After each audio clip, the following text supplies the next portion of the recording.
I was originally pretty engrossed by the punchiness of the script.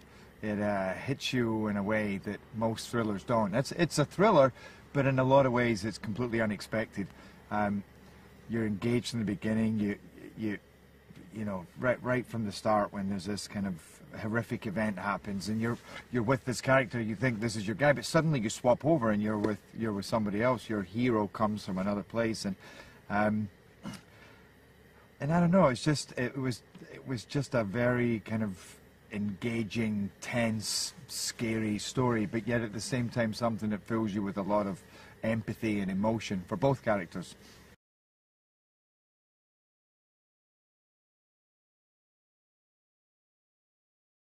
This could be anybody. This could be me, this could be you, and how would we behave in that situation? He's not a villain. He didn't ask to be in this situation. If this hadn't happened to him, he wouldn't be where he is, and he wouldn't be exacting the revenge or being as violent or, you know, as brutal as he is. But unfortunately, like I say, the randomness of life has left him in that situation. So for me, it was interesting to create this character who, in the end, you would be terrified of, but he's not a stock bad character.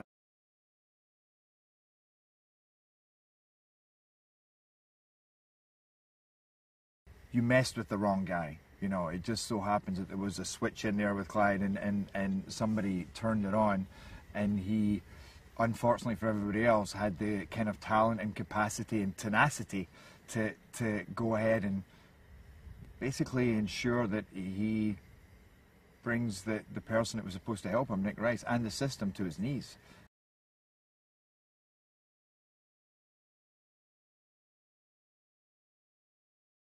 I've learned a lot from Jamie. I mean, he's a very, very smart guy. He's very talented. He's brought with Nick a huge amount of... I mean, he's managed to make Nick... In our previous drafts, I think our issue was we had a hero, but he was a little flat. So through working with the script, we already kind of juiced him up, and then Jamie came in and just made him fly. You know, I mean, he's smooth, he's charismatic, he's intelligent, he's witty, but at the end of the day, he's a good man as well. You know, he's a good family man.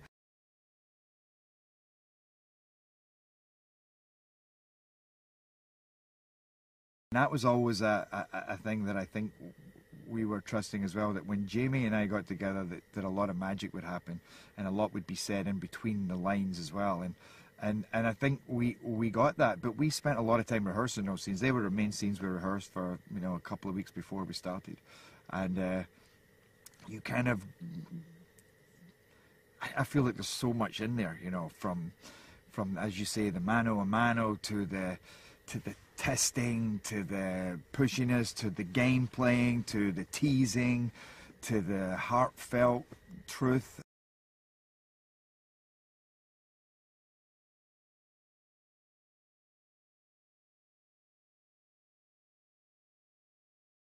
It's going to be a pretty memorable experience for the audience.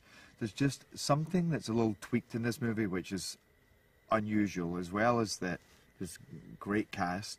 It's been brilliantly directed. Jonathan Sella has shot it so cool. You just want to sit and watch it anyway.